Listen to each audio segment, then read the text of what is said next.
વિતરાગ સર્વજ્ઞદેવની ધ્વનિમાં ત્રિલોકનાથ પરમાત્મા સો ઇન્દ્રની ઉપસ્થિતિના સમૌષણમાં લાખો કરોડો દેવોની હાજરીમાં ભગવાનની વાણીમાં આવ્યો, તું પરમાત્મા છો એમ નક્કી કર, તું પદો એમ નક્કી કર.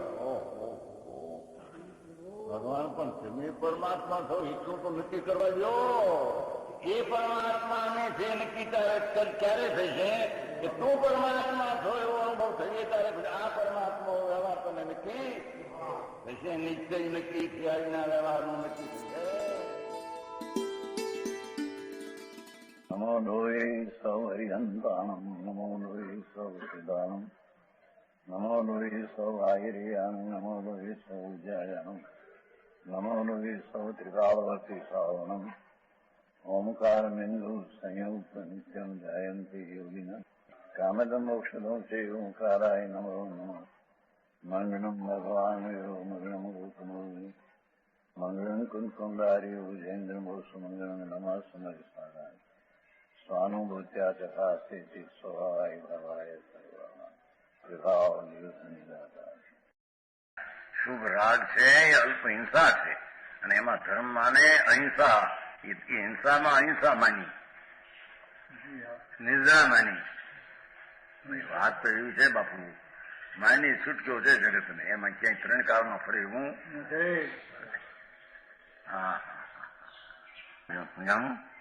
જેમ કોઈ મનુષ્ય ધન ખર્ચવા માટે ધન કમાય તો તેને કમાયો જ કહીએ. જેમ કોઈ મનુષ્ય ધન ખર્ચવા માટે ધન કમાય ખર્ચું.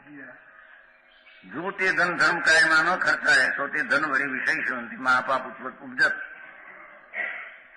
એ ધન ધર્મ કાર્યમાં એટલે પુણ્ય કાર્યમાં તો તે ધન વળી વિષય શાંતિમાં આપઆપ ઉપજત.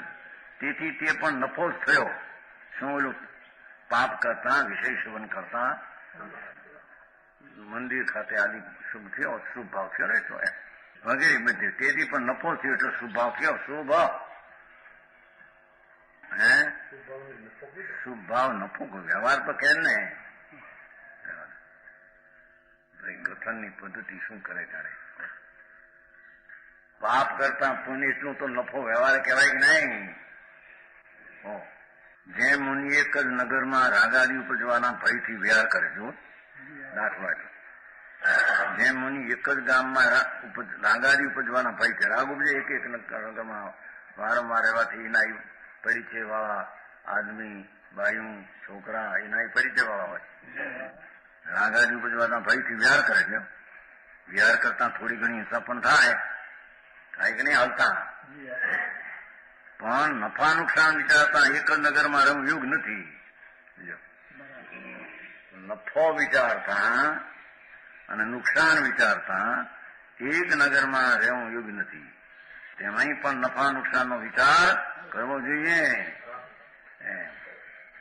વિષય કસાય માટે પાપ થતો હોય એ કરતા પૂજા પ્રતિષ્ઠા ભગવાનની આદિ હોય તે તેમાં પણ છે એટલો નફો છે એમ વિચારવું જોઈએ. અપેક્ષાથી વાત છે ને, વ્યવહાર નહીંથી વાત છે ને. સાદવાદ કથન એવા છે વિતરાગના, વ્યવહારથી તો પાપ કરતા પુણ્ય ઠીક છે એમ કહેવામાં આવે. પરમાર્થે તો બે છે. એ થયા પછી વ્યવહારની દશામાં પાપના ભાવ એ કરતા સુપુણ્યના ભાવ વ્યવહારે ઠીક કહેવામાં આવે. એક સામાન્ય કથન વળી વિશેષ કથનનો નિષેધ ન કરવો. શું કીધું? હિંસા ન કરવી કોઈને માટે. એમ આવ્યું ને સામાન્ય કથન. એના વિશેષ ભંગો જે હોય આજે મંદિર આદિમાં એકંદરી આદિ થાય એનો હેતુ છે એનો વિચારવો જોઈએ. એ વિશેષનો નિષેધ ન કરવો. આવું જ કાર્ય તો આરંભી અવ્રતી અને તુષવ્રતી કરે છે. આરંભ કરનારો કરે છે ને સંસારમાં ગ્રસ્તી, અવ્રતી પણ કરે છે અને તુષવ્રતી નથી વ્રતી લ્યો ને એ કરે. તેથી સામાન્યપણે એવો જ ઉપદેશ છે શું કે ધર્મના નિમિત્તે હિંસા ન કરવી. કોઈ રીતે એકંદ્રિયાની કોઈ સમાન વિશેષમાં એને સમજવું જોઈએ. થોડો વિશેષ સમજવું જોઈએ. જ્યાં જ્યાં જે યોગ છે ત્યાં એને સમજવું. સમજાણું ખાય અવ્રતિ અને તુચ્છ વ્રતિ, થોડો વ્રતિ 5મા ગુણસ્થાન બોલજો ને. હલકો વ્રતિ એટલે શું? મુનિવ્ર નહીં, તુચ્છ વ્રતિ. અણુવ્રતિ, તુચ્છ વ્રતિ એટલે અણુવ્રતિ. જાઓ સમજાણું ખાય. એક દાખલા થાય 79. ધર્મો હિ દેવતાભ્ય પ્રભવતી તાભ્ય પ્રદેયમ એમ સર્વમ ઇતિ દુર્વિવેક કલિતામ ધીષણામ ન પ્રાપ્ત દેહીનો હિંસા. નિશ્ચયથી નિશ્ચય ધર્મ દેવોથી ઉત્પન્ન થાય છે એમ કે ભાઈ દેવ હતો તો ધર્મ છે માટે દેવને નામે કોઈ પણ માંસાદી કરવા એ કઈ પાપ નથી. આ લોકમાં તેમના માટે બધું જ આપી દેવું યોગ છે. એ અજ્ઞાની આમ કહે મહાપુરુષ દેવતાઓ દેવથી અધર્મ પ્રગટ્યો છે. આ રીતે અવિવેકથી ઘસાયેલા ધીષણામ બુદ્ધિવાળા એવી બુદ્ધિ પામીને શરીરધારી જીવોને મારવા ન જોઈએ. જાણો કોઈ પણ જીવને મારવો એ કઈ ભાવ એકંદરીને પણ કઈ એ પણ પ્રાણ પ્રિય છે, એ પણ એની પ્રાણ છે. જેમ અન્ન પ્રાણ છે એમ એને 10 પ્રાણ એના પ્રાણ છે. જેને જે પ્રાણ હોય એની વૃદ્ધિ માન્યું છે ને વ્યવહારે એની કેમ એકંદરી જીવ એક નિગોદના એક શરીરમાં અનંત છે. લોકો ભગવાનનો માર્ગ કેટલા સ્વભાવને પ્રતીત કરાવે છે. એવા આનંદ જીવો છે એને પણ મારવાનો અધિકાર નથી. જાણું કાંઈ એને પણ દેહ છૂટતા દેહની મમતા છે, દુઃખ થાય છે. નિગોદને વસ્તુ છે, અસ્થિ છે ને અસ્થિ છે. કોઈ કાઢી નાખે તો કઈ નીકળે? અસ્થિ છે, વસ્તુના સ્વભાવ છે, જીવો છે. એને આમ શરીરને અડે ને ત્યાં કેટલા શરીર છૂટી જાય, દુઃખ થાય છે. માટે ધર્મને માટે આ કરવા માટે કઈ વાંધો નથી. કારણ કે મહાપુરુષોએ કરેલો ધર્મ એના માટે આપણે હિંસા કરીએ તો હવે વાંધો નથી. એવું સત્ય માર્ગમાં હોઈ શકે નહીં. કોઈને માટે કેમ ટીકા નિશ્ચયથી ધર્મ ઉપજે છે તે દેવોથી ઉપજે. એમ કે દેવ એમ કે ધર્મ કહેનારા છે ને આ લોકમાં તે દેવોના નિમિત્તે બધું આપવું જોઈએ. આ જીવોને પણ મારીને તેમને ચડાવો, બલિદાન બકરા ચડાવો, આ ચડાવો, આ ચડાવો. એ પણ છે, ચાલે છે ને જગતમાં. ઈશ્વરને ગોતવા નીકળ્યો કે મને સાંભળ્યું ને ગિરનારમાં ભાઈ સાંભળ્યું, જુવાન માણસ હતો, કેટલા વર્ષ 20. ઈશ્વરને ગોતવા નીકળ્યો, ન મેળ્યો ક્યાંય, છરા મારીને મરી ગયો.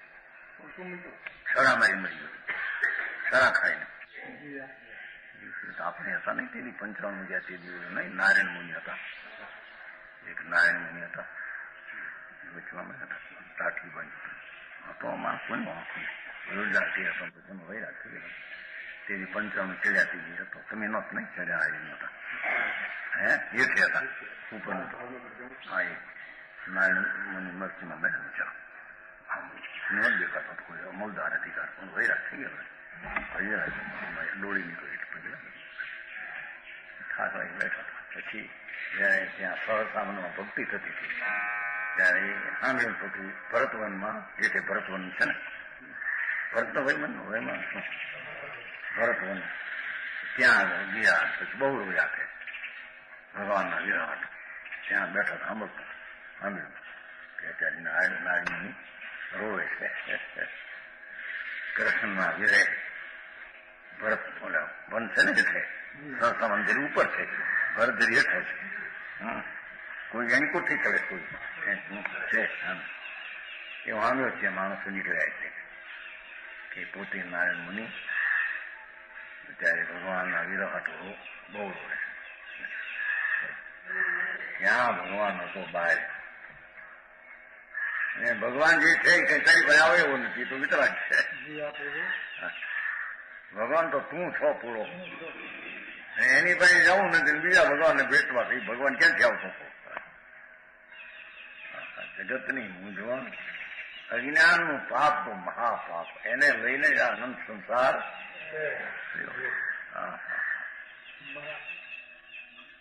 જાણું આ કે છે મારીને બધું ચડાવું, જીવોને પણ મારીને તેમને ચડાવું.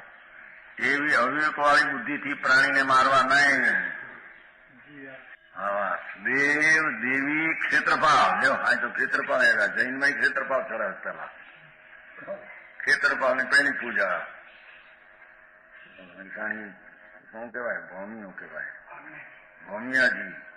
બીજી ભાષા કઈ છે ઉતારનાર, એમાંથી મોટા હોય એને ઘણો પસંદ. અરે વિતરાગ માર્ગમાં આ હોય મારા અમલ. દેવ દેવી ક્ષેત્રપાલ આજો ને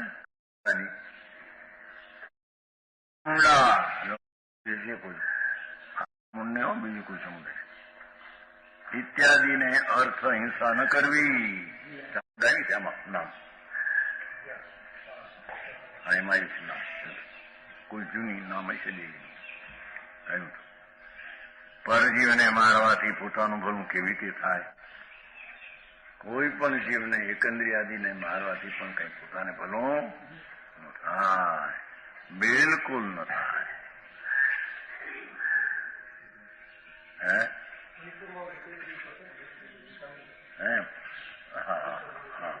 હા, ટેકરી ઉપર આવડે દેખાતો થી. હા, કઈક બધો જાય છે, મોટો મેવો ભરે છે. હા, અહીંયા ત્યાં એક બાવો હતો નહીં, લોપિકા ગાંધી લાઈન નો બહુ માનતા માણસ ત્યાં છે. એ દેખાતું હતું પહેલા આપણે તેરમાં ઉતર્યા હતા ને બેડીએ ત્યારે દેખાતું. આખરે બીજે ઉતર્યા હતા. જાણું એવા દેવ દેવી માટે કોઈ જીવને મારવા માર્ગમાં હોઈ શકે. હવે એ દેવતા માટે કહ્યું છે, તેનું યજ્ઞ માટે કહ્યું છે. હવે પોતાના વડીલ માટે ગુરુ હોય દાદી બાવા આદિ લો જાણો. હવે નાનામાં નયા બિલખામાં બાવો આવ્યો છે તેના અત્યારે ક્યાંય બિલખા નથી. બિલખા એક બાવો આવ્યો, પછી નહીં ઓલા માઉસ માગ્યું, તારા છોકરાનો માં જોઈએ કથા, પણ એ બધા ગપે ગપ છે. એવું હોય કઈ મારા? હા, એ છે ને બધું છે, ખાંડલીઓ છે બધું. છેલ્લીઓ ભણતો હતો, બાપને ત્યાં ઓલો બાવો આવ્યો, લાવ માસ ઘણું જોવે, છોકરાનું જોવે. બોલાવો, છેલ્લીઓ ભણતો હતો. એને કોઈએ કહ્યું તારો બાપ જો તારે મારીને આપવાના છે. છેલ્લો કે જાઉં, હું તો મારી ભૂમિકા લાજે જીલે ભાર, મેરા મન માજાનું કે છેલ્યો સત ન ચૂકે. એમ બોલું મેળવું છું લોકો. હું તો મારી ભૂમિકા લાજે ભૂરી કે છે ને એટલે નાગે આ પૃથ્વી ઉપાડી છે, કોઈ ઉપાડી નથી. નાગ ઉપર બે છે. મેરા મન માજાનું કે છેલ્યો સત ન ચૂકે. આવા નાવા ગપ્પા જોડી દીધા તમને.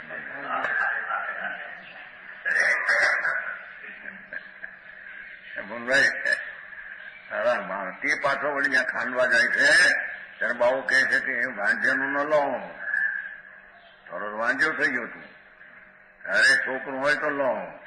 ત્યારે બાઈ કહે છે કે મારે બે જીવ છે, છોકરું છે. ત્યારે માણસ ગપતી ગપતી કેવા આવી તે મારણની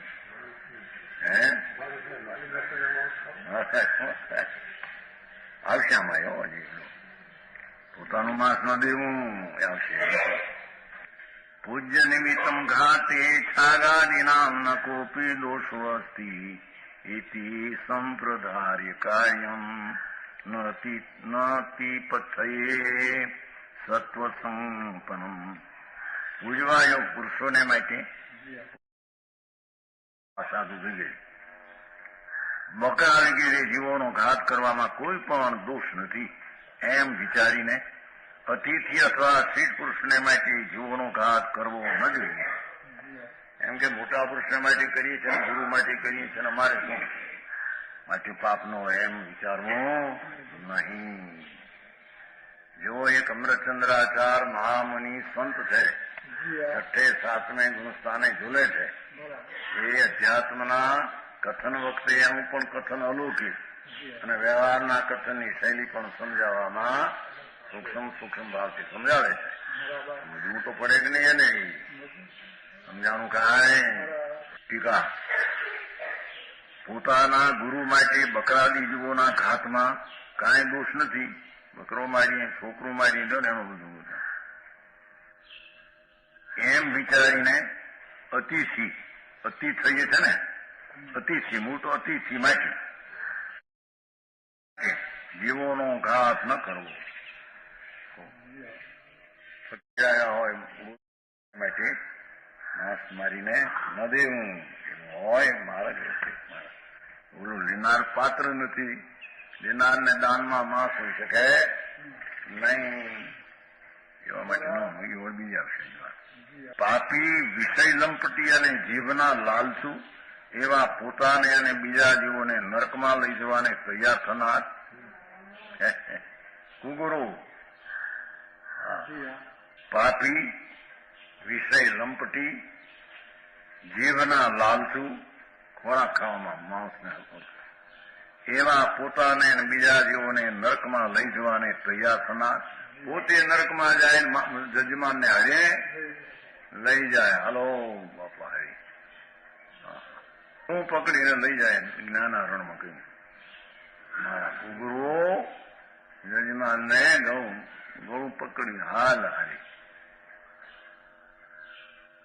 ઊંધી શ્રદ્ધા કરાવે, ઊંધા જ્ઞાન કરાવે, નરક ને નિરોધના સ્થાન બેને માટે બનાવે.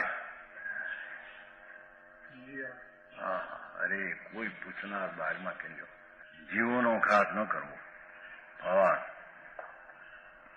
પાપી વિષય લંપટી અને જીભના લાલચુ એવા પોતાને અને બીજા જીવોને નરકમાં લઈ જવાને તૈયાર થનાર કુગુરુના નિમિત્તે પણ હિંસા કરવી યોગ નથી.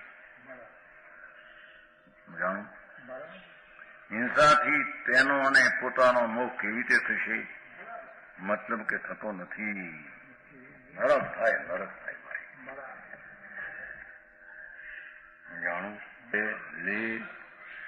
બધા રસ્તા ઊંધા છે. 4 ગતિના રસ્તા છે. બાશી બહુ સત્વ ઘાત જનિતાત અસનાત વરમ એક સત્વ ઘાતોત્થમ ઇત્યાકલશ્ય ઇત્ય આકલ્પ્ય આકલય કાર્યમ ન મહાસત્વશ હિંસનમ જાતું. ઘણા પ્રાણીઓના ઘાતથી ઉત્પન્ન થયેલ ભોજન કરતા એક જીવના ઘાતથી ઉત્પન્ન થયેલું ભોજન સારું છે. ઘણા અનાજના મારી નાખવા જીવને એક ઇન્દ્રિય કરતા એક હાથી મારે એનાથી ખાધા કરવું એ જગતમાં દલીલ છે ને બધી. અને કેટલા મારો દરરોજ જો કે વનસ્પતિ દાણા અનાજ કારેલા શું કહેવાય દૂધી કેટલા ખાવ છો ઘી એ કરતા એક હાથી મારે પછી 12 મહિના હાલે આરામ મરી જાય મારા. એ તો એકંદરી જુદી વાત છે ને પછી એક મારી એવા જીવો માનનારા જગતમાં છે. ઘણા પ્રાણીઓના ઘાતથી ઉત્પન્ન થયેલી ભોજન કરતા એક જીવના ઘાતથી ઉત્પન્ન થયેલું ભોજન સારું છે એમ વિચારીને આકલય કદી પણ મોટાત્ર જીવનો ઘાત કરવો ન જોઈએ.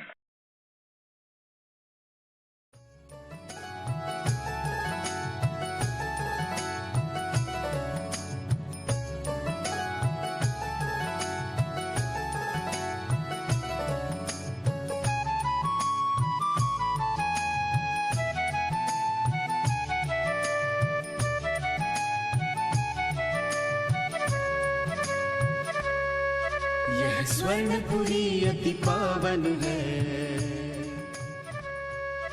यह स्वर्णपुरी अति पावन है।